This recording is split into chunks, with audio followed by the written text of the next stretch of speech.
Lord, gawin mong safe ang lahat ng aking pupuntahan ngayon. Panginoon, salamat sa bagong araw. Thank you sa mga bagong mga pagkakataon na ibibigay nyo sa akin. Salamat din sa mga bagong dadating ngayon, mga bagong oportunidad na dala ng bagong araw ngayon. At isa na namang pagkakataon na maranasan ang presensya ninyo, Lord. Panginoon, sa paglabas ko sa labas ng aming bahay ngayon, ingatan mo po ako, ilayo mo ako sa mga disgrasya. Ilayo mo ako sa mga delikadong pangyayari. Gawin mong safe ang lahat ng aking dadaanan. Gawin mong ligtas ang aking mga kausap. Huwag mong hayaang mangyari ang mga masasamang plano ng mga tao laban sa amin.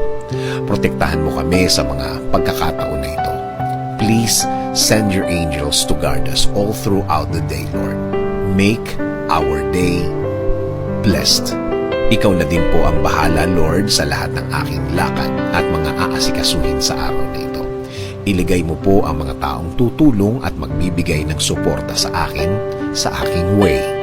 Gawin mo silang instrumento sa pagbibigay ng mga magagandang bagay sa aking mga gagawin ngayon, Lord.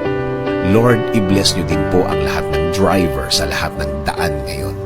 Gawin niyo po silang matalinong mga driver. Ingatan niyo po sila. Protektahan niyo din po ang lahat ng kanilang lakad at mga pupuntahan ngayon, Lord. Salamat. Salamat, Lord. Dahil mararamdaman ko na naman ang inyong guidance sa akin.